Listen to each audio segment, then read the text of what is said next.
Hello friends, तो आज की इस वीडियो में हम बात करेंगे ह्यूमन वैल्यू एंड एथिक्स के part number first means unit number 1, 2, 3। ठीक है। तो पार्ट नंबर सेकंड वाली वीडियो जब आएगी तो उसमें आपका 4 एंड 5 यूनिट हो जाएगा, तो ह्यूमन वैल्यू के 5 यूनिट कंप्लीट। तो इस वीडियो में हम बात करेंगे लॉन्ग इंपॉर्टेंट क्वेश्चन, जो कि जितने क्वेश्चन आपको मिलेंगे टोटली सॉल्व मिलेंगे। तो देखो, क्वेश्चन नंबर 1 जो हमारा होता है, what is value education, why there is a need for value education. ठीक है। तो वैल्यू एजुकेशन क्या होता है और वैल्यू एजुकेशन की जरूरत हमें क्यों पड़ी, ये देखो। अगर इन सब क्वेश्चन के आपको नोट्स भी चाहिए तो आप टेलीग्राम ग्रुप को ज्वाइन कर सकते हो, वहां से आपको फ्री में अब बिल्कुल इजी लैंग्वेज में आपको नोट्स भी मिल जाएगी। ओके फ्रेंड, तो चलिए हम स्टार्ट करते हैं अपना क्वेश्चन नंबर फर्स्ट। तो जो हमारा क्वेश्चन नंबर फर्स्ट होता है, तो ये क्वेश्चन वही होता है, what is value education, why there is a need for value education. तो सबसे पहले हम देखते हैं कि वैल्यू एजुकेशन हमारा क्या होता है। तो value education is the study of what is valuable. तो वैल्यू एजुकेशन हमें क्या सिखाता है कि आपके लिए वैल्यूएबल क्या है in the term of human happiness. But हमें टर्म को भी ध्यान देना है कि ह्यूमन वैल्यू से रिलेटेड ही हमें देखना है। ओके। अब देखो, value education is necessary to assist everyone in improving and implementing the value system. अब देखो, वैल्यू एजुकेशन हमें यह भी सिखाता है कि हम अपने समाज को कैसे सुधार सकते हैं, कैसे इम्प्लीमेंट करवा सकते हैं अपने वैल्यू एजुकेशन के हेल्प से। अब देखो, जो हमारा थर्ड पॉइंट आता है, once one understand his her own values. अब देखो, हिज या हर मतलब मेल या फीमेल के लिए आ जाता है। अगर वह अपने ओन वैल्यूज मतलब पर्सनल वैल्यूज को समझ रहा है अपने जीवन में, ही और she can examine and control the various choice. तभी वह क्या अपने मतलब हर आदमी की अलग अलग इच्छाएं होती हैं। तो अगर आप अपने इच्छाओं पे कंट्रोल कर ले जाते हैं तो आपसे बड़ा कोई नहीं है। ठीक है। तो यही बोला गया थर्ड पॉइंट में कि आप अपने मतलब जो भी इच्छाएं आप उनको भी कंट्रोल करना है। अब देखो, need for value education. Value education की हमें जरूरत क्यों पड़ी, मतलब नीड क्या है। The subject that enable us to understand what is valuable for human happiness is called value education. ये तो हमारा हो गया वैल्यू एजुकेशन। ठीक है। अब देखो, जो सेकंड वाली पॉइंट आता है, the current educational system is heavily skill based. अब देखो, ये तो सभी को पता होगा कि जो इस समय एजुकेशनल सिस्टम चल रहा है टोटली वह स्किल बेस्ड हो जाता है। कोई कितना भी परसेंटेज इंटर और टेंथ में लेके आ जाए, बट जब उसका इंट्रेंस होता है तो इंटरव्यू होता है, उसी के कारण उसको सेलेक्ट किया जाता है ना। तो बैकग्राउंड उसका बहुत कम ही देखा जाता है, बहुत कम जगहों पे देखा जाता है। अब देखो, हम थर्ड वाली बात करते हैं, value education helps individual understand and respect other feeling and culture. अब देखो, वैल्यू एजुकेशन अगर आप मतलब एक अच्छे या शिक्षित आदमी हैं तो आप कुछ मतलब दूसरों को रिस्पेक्ट कैसे करना है, और भी फीलिंग होती है, कल्चर क्या है, हर एक चीज़ को समझते हो। ठीक है। और रिस्पेक्ट वगैरह हमें किसका कैसा करना है ये सब हम सीख लेते हैं। अब नेक्स्ट वाली जो पॉइंट आती है हमारी, तो वैल्यू एजुकेशन प्रमोट्स, ठीक है, healthy relationship. Value education promote healthy relationship bye teaching communication. अब देखो, टीचिंग कम्युनिकेशन अगर मीन्स क्या है कि आप एक अच्छे टीचर से कम्युनिकेट कर रहे हो या पढ़े लिखे हो उससे। ठीक है। उसके बाद एक्टिव लिसनिंग। आप क्या है, कोई भी अगर टीचर कुछ कर रहा है तो सुनने में उसको मतलब एक्टिव, बहुत एक्टिव होकर अपने क्लासरूम में बैठो। ऐसा नहीं है कि टीचर पढ़ा रहा है और आप कुछ और कर रहे हो, ये सब हमें नहीं करना है। कॉन्फ्लिक्ट रेजोल्यूशन स्किल, और जो आपकी रेजोल्यूशन स्किल है उसमें आप एकदम बेहद मजबूत बने रहो। अब हम पांचवा की बात करते हैं, तो value education helps individual set goals, develop a growth mindset for personal excellence. अब देखो, आपको अगर एक पर्सन मतलब आप स्वयं से अगर आपको एक एक्सीलेंट पर्सन बनना है, तो वैल्यू एजुकेशन आपको क्या, पहले आप क्या सेट करना है, आपकी गोल क्या है, और आप डेवलप मतलब अपने माइंडसेट को कैसा डेवलप या ग्रोथ कर रहे हो। ठीक है। ये सब अगर आप अच्छे से कर रहे हो, अपना गोल को सेटअप कर रहे हो, तो आपका क्या एक जो मतलब आप एक अच्छे व्यक्ति कहलाएंगे। बस यही सीख लो। अब सिक्स वाले की हम बात करते हैं, तो value education encourage critical thinking. अब देखो, critical thinking, analysis and evaluation of information, helping individual make inform decision. ठीक है। ये भी हमें वैल्यू एजुकेशन ही सिखाता है। अब सातवां, by emphasising self control and self awareness. अपने आप को जागरूक करो और अपने आप को कंट्रोल करो, यह भी हमें वैल्यू एजुकेशन ही सिखाता है। तो हमारा फर्स्ट क्वेश्चन आसान से कवर हो चुका। अब हम बात करेंगे क्वेश्चन नंबर सेकंड की, तो define self exploration, what is the content of self exploration. तो सेल्फ एक्सप्लोरेशन क्या होता है, मतलब स्वयं को अपने मतलब अपने आप को एक व्याख्या करो कि आप हो क्या। ठीक है। और उसमें कंटेंट क्या क्या आएंगे, जब आप व्याख्या कर रहे हो तो उसमें कंटेंट क्या क्या आएंगे उसी को हमें बता देना है। तो सेल्फ एक्सप्लोरेशन पहली पॉइंट उसका आता है, self exploration is the process of investigating my self. यहाँ देखो लिखा गया है ना कि अपने आप को इन्वेस्टिगेट करो, to discover what is valuable to me. और यह भी खोजो कि आपके लिए वैल्यूएबल क्या है, what is right for me, और हमारे लिए सही क्या है, और ट्रू क्या है। ठीक, वही बात आती है, must be judgement within myself. ये सब हमें जजमेंट करना स्वयं से बहुत ही जरूरी हो जाता है। सेकेंड पॉइंट क्या है, through self exploration we get value our self. Self exploration पे हम लोग क्या है अपनी वैल्यू स्वयं को ढूंढते या बनाते हैं। We live with different entirely, जैसे फ्रेंड है, फैमिली है, एयर स्पैलिटी, इन सब के साथ हमें क्या है अच्छे से रहना है और इनके साथ अच्छे रिलेशनशिप बना के एक हमें समझ लेना चाहिए, इन लोग हमारे लिए नेसेसरी हो जाते हैं। ठीक है, अब देखो to do so we must first look within the main focus on the self exploration myself the human being. ये जो सेल्फ एक्सप्लोरेशन की बात आई है, ये सबसे पहले हमें फोकस करना चाहिए माई सेल्फ पे। ठीक है, अगर आप ह्यूमन बीइंग है तो। अब देखो content, content of self exploration is just finding answer to following fundamental question of all human being. अभी आपको क्वेश्चन मिलेंगे, मैं आगे बताता हूँ। अब देखो यहाँ पे आपको केवल 2 क्वेश्चन मिलेंगे, जो 2 क्वेश्चन पूरा कंटेंट को लेके चलते हैं। पहला आपका है द डिजायर या गोल, आपकी इच्छा क्या है और आपकी गोल क्या है। जैसे जहाँ पे आप मेन फोकस कर रहे हो, बी फॉर्म कर रहे हो, तो आप कोई गोल बना के ही कर रहे हो कि यार हमें आगे ये करना वो करना। ठीक है, यही सब होते हैं गोल। व्हाट आर माई मतलब ह्यूमन डिजायर्स, मतलब आप लोग की इच्छाएं क्या होती है, और ऑब्जेक्टिव मतलब उसके उद्देश्य क्या होते हैं। What do I truly desire in life, क्या आपने जो भी निर्णय ले रहे हैं वो सही है। और what is the purpose of human life, और आपके लाइफ का पर्पज क्या है। ठीक है, ये पहला क्वेश्चन। प्रोग्राम, प्रोग्राम मतलब प्लान, आप प्लानिंग आप क्या कर रहे हैं। व्हाट इज माई मतलब human plan for satisfying the desire, अब आपने जो इच्छाएं ऊपर सोची है, अब उसको सफल करने के लिए कौन से प्लान बना रहे हैं। How should it carried out, और उसे लेके आ कैसे रहे हैं। What is the plan to make the above reality, और इस प्लान को आप रियल में चेंज करने के लिए क्या क्या कर रहे हैं। ये 2 क्वेश्चन है। इन above 2 question cover the whole domain of human aspiration and human endeavour. Human aspiration और ह्यूमन इंडेवर के पूरे जो डोमेन होते हैं टोटल इसी 2 क्वेश्चन में कवर हो गए, और कंटेंट में आप इतना ही लिख के आ जाइएगा। हमारा 2 क्वेश्चन कवर हुआ। अब हम बात करते हैं क्वेश्चन नंबर 3 की। Explain the basic requirements for the fulfilment of human aspiration. Sorry friend, थोड़ा हेल्थ में इशू है। Write down the concept of S A 4S, ठीक है, with the help of diagram. अब आपको 4S को भी मतलब सेटिस्फाई करना है डायग्राम के हेल्प से, और requirement for the fulfilment of human aspiration इसको भी बताना है। तो सबसे पहले हम देखते हैं अपना ये पहली point, to fulfil basic human aspiration 3 things are required. यहाँ पे आपको क्या है, 3 चीज़ें जरूरी हो जाती है।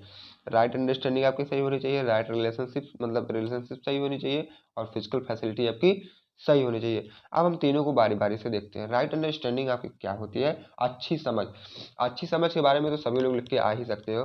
The proper understanding allow us to decide how will we work for physical facility while maintaining feeling of different relationship with others. अब देखो इसको मैं इतना फास्ट इसलिए पढ़ा हूँ कि आप सभी को यार राइट अंडरस्टैंडिंग के बारे में तो पता ही होगा, तो आप इसको अपने वर्ड में भी बना के लिख सकते हो। ठीक है, आप इसको रीड आउट चेकआउट कर लेना। अब it is the one of the most important tool for releasing our dream. अब देखो अगर आप एक अच्छा समझ रखते हो तो ये एक आपके लिए ऐसा टूल्स या औजार या हथियार बन जाता है जिससे आप बहुत बड़ी से बड़ी मतलब ड्रीम्स को आप अचीव कर सकते हो। ये आप लोगों ने मतलब अपने लाइफ में कभी कभी फील भी किया होगा। अब देखो रिलेशनशिप की बात करते हैं। रिलेशनशिप मतलब सभी को पता होगा, there is a basic need in nature for affectionate relationship with our individual in the order to create harmony. अब देखो अगर आपको हार्मनी बनाना है किसी दूसरे के साथ, या तो नेचर के साथ, या तो पर्सन के साथ, या तो ह्यूमन बीइंग, वही हो जाते हैं, तो आपको क्या रिलेशनशिप जरूर बनाना होगा। ठीक है, एक दूसरे से यार अच्छे व्यवहार करो। We require relationship based on love, सबसे पहले तो क्या है, प्रेम से बोलो उससे, अंडरस्टैंडिंग केयर। अब देखो अगर आपका मतलब जो भी साथ में रहने वाले हैं उसके आपको देखभाल करना है, ठीक है, उसका रिस्पेक्ट करना है, which all undoubtedly lead to happiness and prosperity. अगर आप इतना सब करते हैं तो ये सब क्या है, अनडाउटली किसी को विदाउट डाउट के आपको क्या है खुशी और प्रॉस्पेरिटी मिल सकती है, और आपका रिलेशनशिप एक अच्छे से अच्छा बन सकता है। अब हम बात करेंगे फिजिकल फैसिलिटी क्या होती है।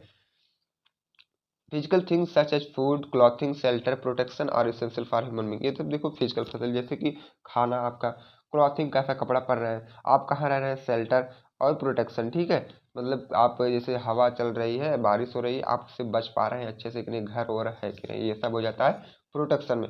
और essential for human all human. अब देखो ये जो है जरूरी हो जाता है जितने भी ह्यूमन बीइंग होते हैं। It is the correct understanding the allow us to fulfil them as needed. अगर ये सब हमारे पास होते हैं तो जितने भी मतलब अगर आप एक मतलब राइट अंडरस्टैंडिंग रखते हैं तो ये सब आपको जरूरी हो जाते हैं, और अगर आप राइट अंडरस्टैंडिंग रखते हैं तो ये सब ऑटोमेटिकली आ ही जाते हैं जितने फिजिकल थिंग्स होते हैं। अब आपके क्वेश्चन में एक और टॉपिक था कि कॉन्सेप्ट ऑफ 4S। अब 4S भी हम लोग देख लेते हैं, बहुत ही इंपॉर्टेंट टॉपिक हो जाती है। 4S मतलब होता है साधन संपन्न सुखी समृद्ध। ठीक है, अब देखो हैविंग फिजिकल रिसोर्सेज, उसके बाद फिजिकल रिसोर्सेज होने चाहिए, फीलिंग, कंटेंट एंड प्रॉस्पर, इतनी चीज उसके पास होने चाहिए जो मतलब 4S का कॉन्सेप्ट रखे। अब देखो such people are sad to be, कुछ पीपुल ऐसे होते हैं जो भी मतलब वही रखते हैं साधन संपन्न सुखी समृद्ध, वही 4S वाले। Are material prosperous happy and prosperous, अब वो देखो या तो अपने आप से पूरे समृद्ध रहेंगे या तो हमेशा खुशी रहेंगे, ये सब होते हैं 4S वाले, ठीक है। The short form for this can be written है 4S। अब अगर आपको इसका शॉर्ट फॉर्म लिखना हो तो आप 4S भी लिख सकते हो। सेकंड पॉइंट आती है thus we can conclude the following, इसमें क्या क्या मतलब कंटेंट मिले होते हैं। We need to walk for all three, अब आपको तीन पे मतलब पूरा रन करना है, ठीक है। अब तीन आपको यहाँ दिख रहे होंगे। And this is order in which we ever work, अब देखो right understanding, relationship, physical facility, आपको मेन मेन पॉइंट केवल याद रखने हैं, बाकी आप इसमें बना के लिखिएगा। आप केवल यहाँ पे समझो और रीड करो कैसे क्या हमें कंटेंट को बनाना है, ठीक है। लेकिन मेन पॉइंट इसमें से आप तुरंत फोकस करते रहो कि मेन मेन पॉइंट मिलते रहे और फटाफट आप कॉपियों को भरते रहो। अब देखो question number friend third point आती है वर्किंग विथ हिज ऑर्डर, अगर आप ऑर्डर के साथ काम करते हो। We are able to enjoy mutual fulfilment with human beings, तो जाहिर सी बात है अगर आप सीक्वेंस से काम करते हो तो फुलफिलमेंट जो आपकी है पूरी प्रॉपर बनी रहेगी और म्यूचुअल प्रॉपर्टी भी बनी रहेगी और नेचर के साथ, ठीक है। अब हम देखते हैं राइट अंडरस्टैंडिंग, रिलेशनशिप, अगर आपकी राइट अंडरस्टैंडिंग सही है तो रिलेशनशिप बनेगी, फिजिकल फैसिलिटी रहेगी। अब रिलेशनशिप में क्या होता है, दूसरों के साथ या ह्यूमन के साथ आप लोग रिलेशनशिप बनाओगे और उससे म्यूचुअल फुलफिलमेंट क्या है, इंक्रीजमेंट ही रहेगा। फिजिकल फैसिलिटी मतलब आपने ऊपर ही समझ लिया। Relationship with rest the nature leads to mutual prosperity, ये तो मतलब क्रिटिकल कंडीशन होती है, ठीक है। Decide requirement ensure more than its led prosperousness, अब देखो अगर आपके पास पूरी फिजिकल फैसिलिटीज है तो आपको क्या है जितने भी रिक्वायरमेंट है वो सब प्रॉपर में प्रेजेंट होंगे, उसी को तो हम बोलते हैं फिजिकल फैसिलिटी, जब पूरी प्रॉपर मतलब जितने भी गुड्स थिंग्स हैं आप लोग के पास प्रेजेंट हो। अब हम बात करते हैं क्वेश्चन नंबर फोर्थ के, what are the basic aspiration of human being, define and explain, basic aspiration human being के क्या होते हैं उसको आपको क्या करना है, एक्सप्लेन करना है। अब देखते हैं following are the basic aspiration of human being, ये सब कुछ पॉइंट मैं नोट किया हूँ वही सब देख लो, यही सब होते हैं हमारे बेसिक एस्पायरेशन। पहला पॉइंट हमारा आजा every person wishes to be happy, सबसे पहले क्या करना है, जितने भी लोग हैं उन्हें खुश आपको करना है या तो सबको खुशी देखना है, ठीक है। All of his efforts are directed toward this goal, और सभी को प्रेरित करो कि आप लोग अपने गोल की तरफ जाओ। उसके बाद the outcome of his efforts is determine the focus of the effort, और आप इसे कैसे डिटरमाइन कर सकते हो, फोकस ऑफ एफर्ट के अकॉर्डिंग। अब हम question sorry friend point number second की बात करते हैं। व्हेन दीज एजम्पशन, ये सब जो भी एजम्पशन आप किए वो क्या बात सही है, the result is mutual happiness, अगर वह सही होता है तो रिजल्ट भी आपका बिल्कुल बेटर आता है। Close inspections reveals that every human beings aspire to way of life that ensure happiness for all human beings living in harmony with nature, अब यह भी आ जाता है अगर सभी लोग क्या है नेचर के साथ हार्मनी बना के रखते हैं तो क्या एक अच्छा इंस्पेक्शन भी हो जाता है उनके लिए, और फ्यूचर में उनकी जो लाइफ होती है वह खुशियों की तरफ जाने लगती है, ठीक है। ये होता है। उसके बाद फोर्थ वाला हम बात करेंगे, individuals happiness is the harmony and integration of the all four dimension of the self. अब देखो ये पहला हो जाता है थॉट, दूसरा बिहेवियर और वर्क एंड रियलाइजेशन। अब क्या है, ये सब आपके सेल्फ डायमेंशन है, सोचना क्या है, दूसरे के साथ व्यवहार कैसा करते हैं, काम कैसा है और रियलाइज कैसे करते हैं, ठीक है। अब देखो जो हमारा फिफ्थ वाला आता है, individuals aspires to achieve harmony. अब देखो सबसे पहले क्या करना है, आपको मिलजुल के ही रहना है, अचीव करो हार्मनी को and integration among four level society, और अगर आप समाज में रहते हो तो हमें इस चार चीज़ों को बहुत बिल्कुल ध्यान देना होता है, इंडिविजुअल्स, फैमिली, सोसाइटी और नेचर, ठीक है। ये सब हमें ध्यान में रखना है। अब हम सिक्स पॉइंट की बात करते हैं, this is every human beings aspiration, this is their desire, उनकी इच्छा क्या है और उनकी ज़रूरत क्या है, ये भी क्या है मतलब प्रत्येक ह्यूमन की ये सब मतलब थोड़ा सा प्रॉपर्टीज हो जाती है इस समय। अब हम चार क्वेश्चन कवर कर लिए पहले यूनिट का। अब हम बात करते हैं यूनिट नंबर सेकंड का, ओके फ्रेंड्स। हम बात करते हैं अपने यूनिट नंबर सेकंड का, तो क्वेश्चन नंबर फिफ्थ इसमें आता है, do you think that human being are sum total of sentiments and physical except the self and the body, तो यहाँ पे आपको इतने क्वेश्चन पे ना ध्यान देंगे, केवल अगर यही पॉइंट मिलता है सेल्फ और बॉडी तो इसी से रिलेटेड आपको सब बना के लिखना है, explain your answer with example. लेकिन यहाँ भी बात ये भी कही गई है कि जो आप वो अपना आंसर दे रहे हो एक छोटा सा एग्जाम्पल को भी आपको साथ में लेके चलना होता है। अब यही सब हम इसमें देख लेते हैं। क्वेश्चन मतलब बड़ा था बट आंसर बिल्कुल छोटा, आपको ओरिजिनल लैंग्वेज मिलेगा। A human being is the coexistence of the self and body. अब देखो ह्यूमन बीइंग क्या है, दूसरे को मतलब ये सेल्फ और बॉडी दोनों साथ साथ रहते हैं ना ह्यूमन बीइंग में, वही बात की गई है। Elaborate explain the relationship between the self and body. और दोनों को मतलब बीच में क्या रिलेशनशिप है, दोनों को हमें क्या एक्सप्लेन करना है। What is the responsibility of self toward the body. और इसकी रिस्पॉन्सिबिलिटी क्या होती है सेल्फ की और बॉडी की, ठीक है। अब वही सब हम पॉइंट वाइज देख लेते हैं। द को existence of I and the body. अब देखो जब आई और बॉडी दोनों साथ में रहेंगे तो along with the communication of information between the two is the human person. अब देखो दो पर्सन के बीच में क्या है, कुछ इन्फॉर्मेशन भी शेयर होगी। इन अदर वर्ड्स आपको अगर देखना हो, आई एंड द बॉडी को एग्जिस्ट एंड आर कनेक्टेड। अब ये भी हमें पता चल रहा है कि दोनों एक दूसरे से कनेक्टेड भी होते हैं। सेकेंड वाला है information travels in both direction. और जो दोनों के बीच की इन्फॉर्मेशन होती है वह दोनों डायरेक्शन में कवर मतलब जाती है। जैसे कि I to the body and back again, I से बॉडी की तरफ और बॉडी से आई की तरफ, ठीक है, मतलब एंड बैक अगेन वही हो गया। In term of the requirements action and characteristics. इस टर्म में अगर देखो रिक्वायरमेंट क्या होती है, एक्शन की और कैरेक्टरिस्टिक्स की, ठीक है। अब हम थर्ड पॉइंट की बात करते हैं। while the demands of the body और the physical necessities, मतलब नेसेसरी भी आप बोल सकते हो, सुविधा, ठीक है, जैसे आप सुविधा बोलते हो such as the food all of the want of the eye such as respect and trust। अब देखो अगर ऐसा देख रहे हो इसके अकॉर्डिंग तो रिस्पेक्ट और ट्रस्ट भी हो जाता है इसी में। The activities of the I are the things like desire. I का एक्टिविटीज क्या है, जैसे सोचना, thought and choice. Where as the action of the body और थिंकिंग लाइक ईटिंग ब्रीथिंग, ये सब हमारे एक्शन होते हैं। और डिजायर वगैरह आई में आ जाते हैं, जैसे सोचते क्या हो, चॉइसेस क्या है, ठीक है, ये सब आई में आते हैं। बॉडी में हमारे ईटिंग ब्रीथिंग ये सब आ जाते हैं, ठीक है। अब देखो ये दूसरे एक दूसरे से रिलेट कैसे करते हैं, जैसे ह्यूमन बींग है, इधर सेल्फ है इधर बॉडी है। अब को एग्जिस्टेंस दोनों साथ साथ रहेंगे तो ये बॉडी से सेल्फ में भी आ सकते हैं और सेल्फ से बॉडी में भी आ सकते हैं। इन्फॉर्मेशन की ट्रांसफॉर्मेशन इधर उधर होती रहती है, ठीक है। इसीलिए आप एक पॉइंट इसको बना के आप लोग लिख दीजिएगा तो बिल्कुल नंबर आपको मिलेगा। अब देखो सिक्स वाला point, body interaction just consist of recognising and satisfying, ठीक है। अब देखो जो बॉडी का इंटरेक्शन होता है आई और सेल्फ वो वाले के साथ, just consist of recognising and satisfying. अब देखो जब ये हो जाता है तो तुरंत हमारी बॉडी क्या है, हर एक चीज को रिकॉग्नाइज और सेटिस्फाई कर सकती है। अब देखो क्वेश्चन नंबर 6 जो आता है, how self enjoy the activities of the body. तो इसमें आपको कुछ भी नहीं लिखना है, केवल आपको एक कॉन्सेप्ट क्लियर करना है। जहाँ सेल्फ इंजॉय द एक्टिविटीज आ जाए तो वहाँ पे आपको 3 हेडिंग बनानी है केवल, the seer the doer the buyer, sorry friend the enjoyer. आपको 3 हेडिंग वहाँ बनानी है। और सीयर मतलब देखने वाला, डूयर मतलब करने वाला, और इंजॉयर मतलब इंजॉय करने वाला, तीनों के बारे में आपको लिख देना है बस, और कुछ भी नहीं करना है। अब देखो seer, the seer is the one who understand and also known as the दृष्टा। अब देखो सबसे पहले क्या है, एक हुआ होता है समझने वाला, और उससे आप दृष्टा मतलब दृष्टि वर्ड से दृष्टा लिया गया है, दृष्टि मतलब देखना होता है ना, तो वही होता है। Second point, one see through the I, वो क्या करते हैं अपने आंखों से देख सकते हैं, but I are the self is instrument, और आई जो है उनके लिए एक इंस्ट्रूमेंट का काम करती है।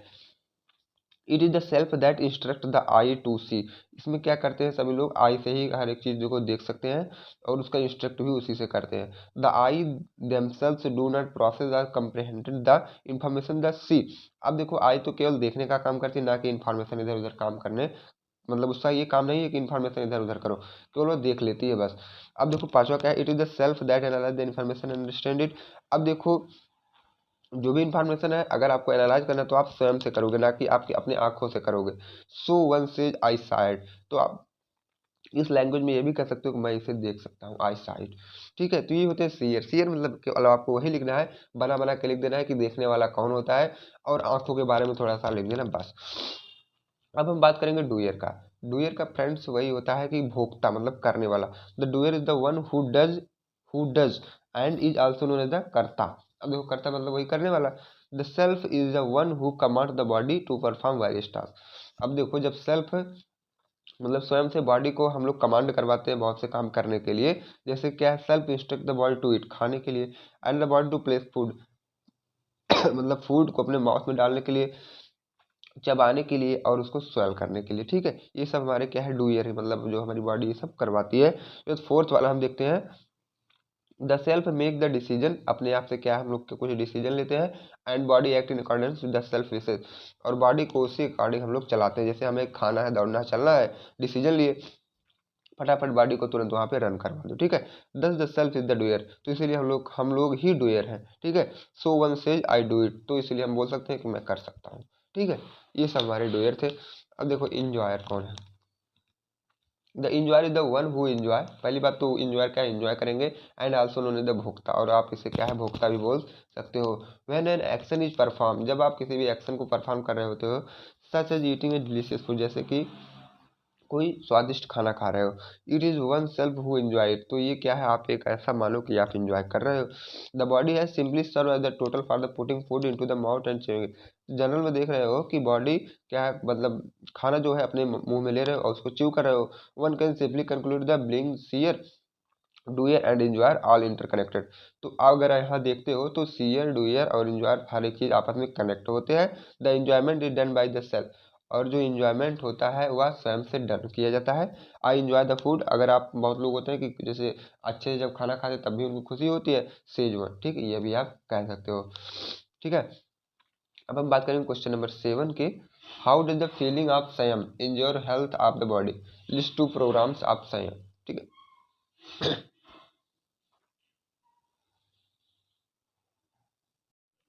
To the defence and proper use of the body और all the duty of the self, तो इसमें यही आपको करना है, मतलब कह सकते हो कि पूरा न्यूट्रिशन के बारे में पढ़ना है, आपकी बॉडी को न्यूट्रिशन क्या चाहिए, तब वो अच्छे तरीके से अपनी ड्यूटी कर पाएगी। For this one must adhere to certain plan, आपको क्या करना है, जितने भी प्लानिंग होते हैं वो सब क्या आपको अडेयर कर लेने हैं। To ensure the body's health and better our understanding, ठीक है।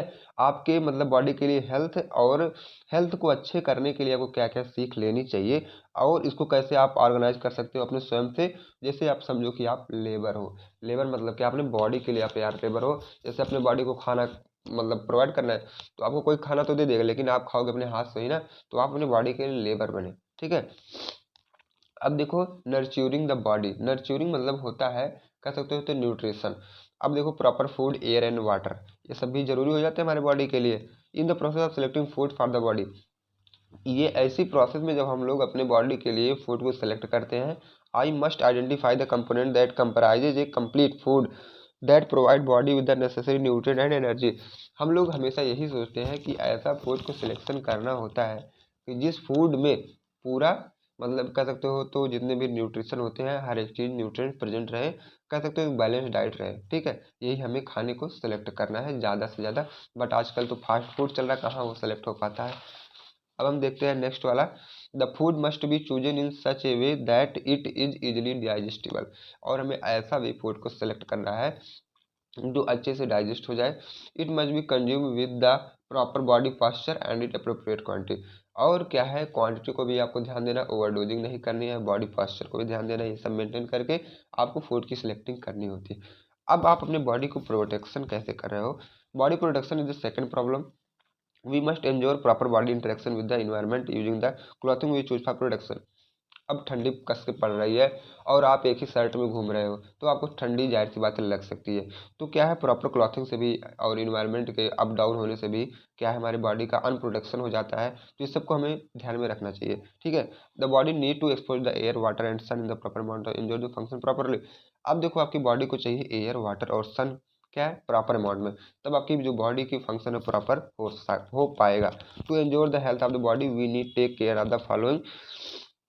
अगर आपको अपनी बॉडी को हेल्दी रखना है तो हमें कुछ चीज़ें करनी है, जैसे आहार विहार, श्रम व्यायाम, आसान प्राणायाम, औषध चिकित्सा, ठीक है। ये सब जो पॉइंट है थोड़ा हिंदी वाला है तो आप लोग ध्यान दीजिएगा।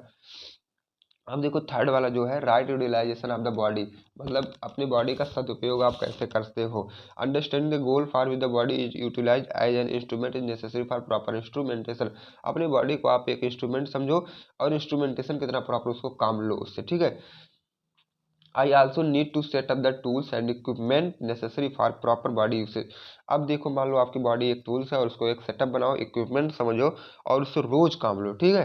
दे improve the body capacity and effectiveness, इससे क्या होगा आपकी बॉडी को कैपेसिटी बढ़ेगी और इफेक्टिवनेस क्या थोड़ा सा अच्छा हो जाएगा, ठीक है। इसीलिए हम लोग अपनी बॉडी को राइट यूटिलाइजेशन मतलब सदुपयोग हमेशा हमें करना चाहिए।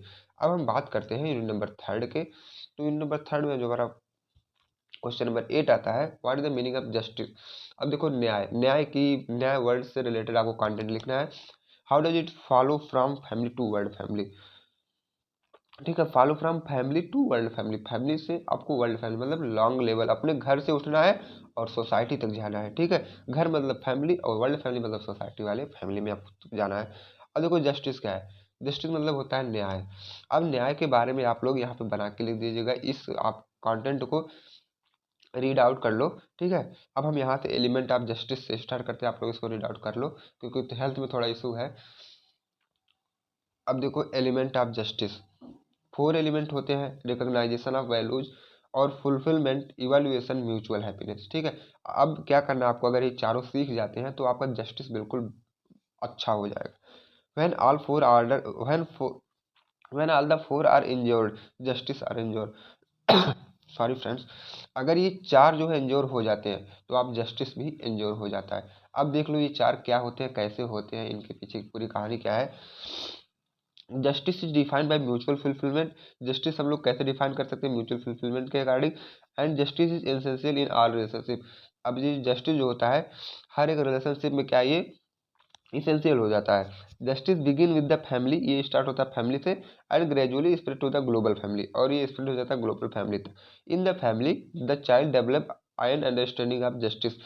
अब देखो जब छोटा बच्चा होता है सभी घर में तो वह वहीं से जो परिवार वाले उसे संस्कार देते हैं तो वहीं से उसका संस्कार जो है वो प्लस लेवल पे जाना शुरू होता है, जैसा उसको संस्कार दिया जाएगा वैसा वो जाएगा। ठीक है, अब देखो विथ हिज अंडरस्टैंडिंग, उसके समझ के अकॉर्डिंग ही इंटर सोसाइटी, अब वह सोसाइटी में भी प्रवेश करेगा जब वह बड़ा हो जाएगा। एंड इंटरेक्ट विथ अदर, और दूसरे से बातचीत भी करने लगेगा। ठीक है, अब देखो if justice is understood in the family, अगर आप क्या है अपने मतलब फैमिली से ही जस्टिस को सीख के निकले हैं, there will be justice in all for our interaction with the world at large, तो वही जस्टिस आपको क्या है वर्ल्ड में भी आप मतलब अच्छे से कोई दिक्कत नहीं होगी, समझ जाएंगे। ठीक है, अब देखो we can investigate harmony in family, अब देखो अगर आपको अपने मतलब फैमिली में ही हार्मनी को इन्वेस्टिगेट करना है तो after investigate human in sorry friends, after investigating harmony in human, this allow us to comprehend the harmony that exists between society and nature, and in this way the harmony in our lives grow and we gain ability to live harmony with all human beings। यहाँ पे आपको क्या करना है, केवल harmony के बारे में एक पॉइंट आप किसी में सेट कर दीजिएगा। ठीक है, टोटल पॉइंट वही लिखी गई है केवल हार्मनी के बारे में। तो हम बात करेंगे क्वेश्चन नंबर 9 की, explain the feeling of care and guidance, reverence and gratitude. सबसे पहले हम देखेंगे केयर क्या होता है, गाइडेंस क्या होता है, रिवरेंस क्या होता है, ग्लोरी और ग्रेटिट्यूड, ये सब हम छोटे छोटे पॉइंट में देख लेते हैं। कभी कभी ये 2 मार्क्स से भी आते हैं। द सेंसेशन ऑफ नर्चुरिंग, नर्चुरिंग मतलब क्या होता है, अच्छी आहार अपने बॉडी के लिए, caring for and protecting our family and those around us, it is the natural feeling that parent have for their children. अब देखो केयर, केयर मतलब क्या है, देखभाल करना। ज़्यादातर पेरेंट्स अपने बच्चों का देखभाल करते हैं ना, देखभाल मतलब वह बोलेंगे बाबू अच्छे से खाना खाओ, अच्छे से रहो, अच्छे से चलो, रात में इधर उधर ना जाओ, तो वही बात तो केयर में है और कुछ है नहीं। तो गाइडेंस, गाइडेंस मतलब किसी को अच्छे रास्ते पर ले जाना और उसको अच्छी गाइड करना। The desire to assist the others and share your knowledge and experience, उसको क्या करो दूसरों को अपनी नॉलेज और एक्सपीरियंस के बारे में शेयर करो।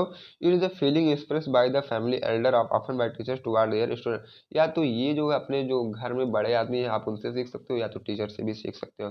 अब बात करेगा रिवरेंस की, it means to respect and honour something of someone, इसमें क्या करना है, हमें दूसरों की मतलब रिस्पेक्ट करना है, इज्जत देना है।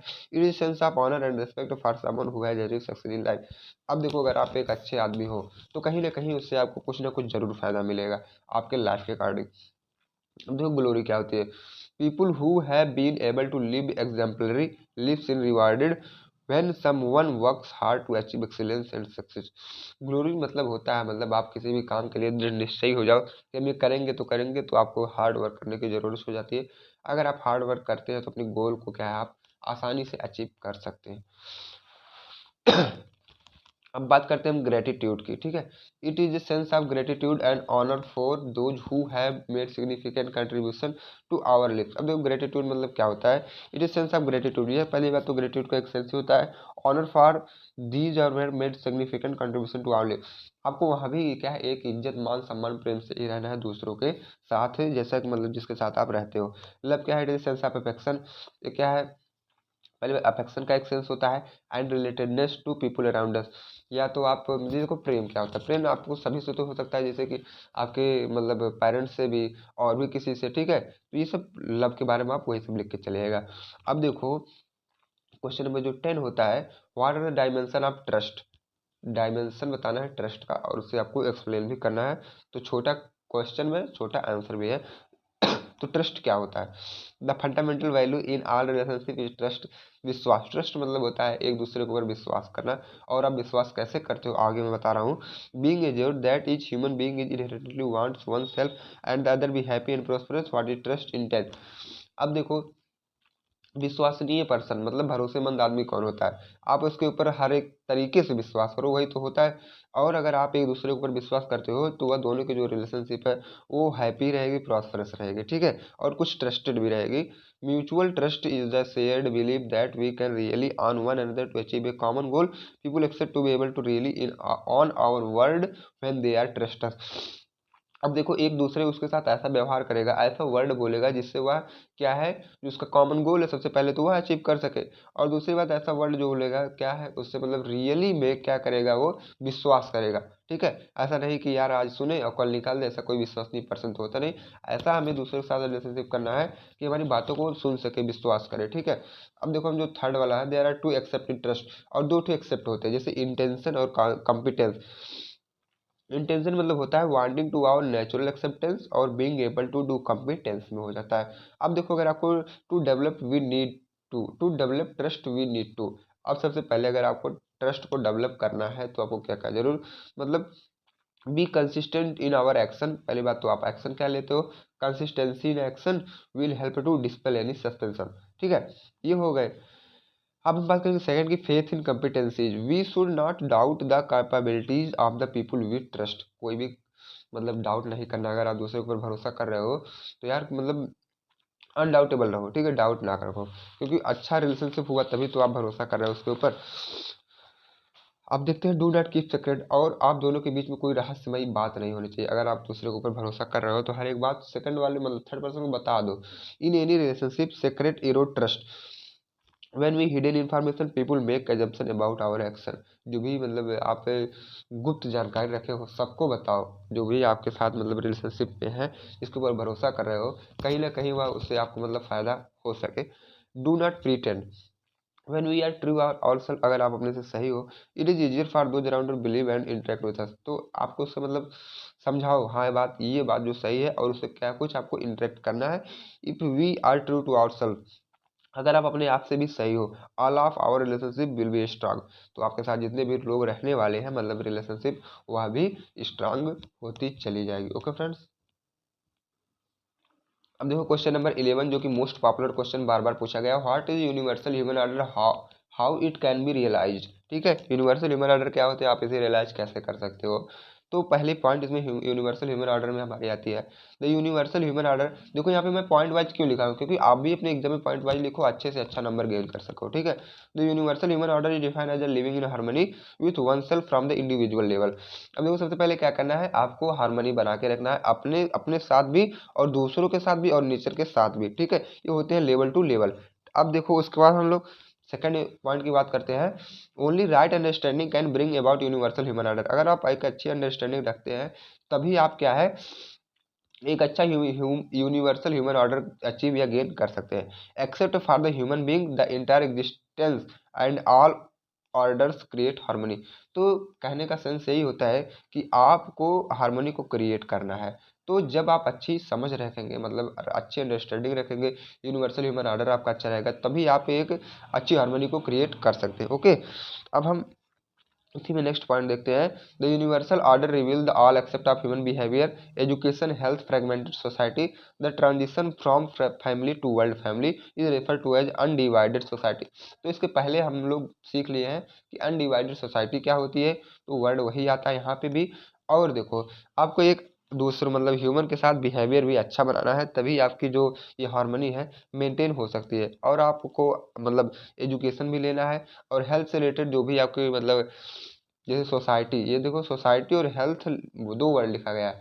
तो जैसे बहुत से कैंप लगाए, जैसे पोलियो के कैंप लग गए, टीकाकरण करवाया जाता है ना, तो हमें सोसाइटी में ये सब का भी ध्यान देना है। जैसे अगर देखो तो कोई भी रोग फैल रहा है तो हमें क्या करना है, थोड़ा सभी को प्रेरित करो, जागरूक करो कि यार ये अगर कैंप लग जाता अपने गांव में तो जो ये रोग फैल रहे हैं वो कम हो जाते। तो ये भी हमें ध्यान देना होता है। ये सब आते हैं यूनिवर्सल ह्यूमन ऑर्डर के अंडर में।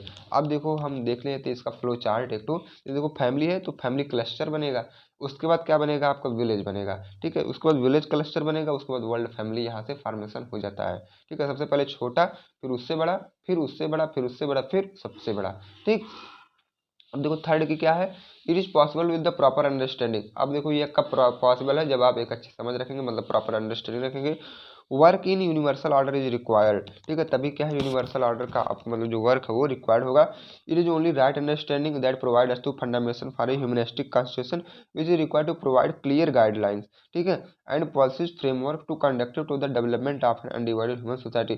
सबसे पहले क्या करना है, यहाँ पे देखो कुछ पॉइंट लिखी गई है, क्लियर गाइडलाइन और पॉलिसी होनी चाहिए फ्रेमवर्क की, तभी क्या है आपकी जो सोसाइटी अनडिवाइडेड वह हो सकती है। ये सबका हमें राइट अंडरस्टैंडिंग हो गई, फ्रेमवर्क कंडक्टिव हो गया, क्लियर गाइडलाइंस हो गई, पॉलिसीज हो गई, अनडिवाइडेड सोसाइटी हो गई। ये सब हमें बिल्कुल ध्यान में रखना होता है यूनिवर्सल ह्यूमन ऑर्डर में, ठीक है। अब हम फोर्थ पॉइंट की बात करते हैं, नाउ ए डेज।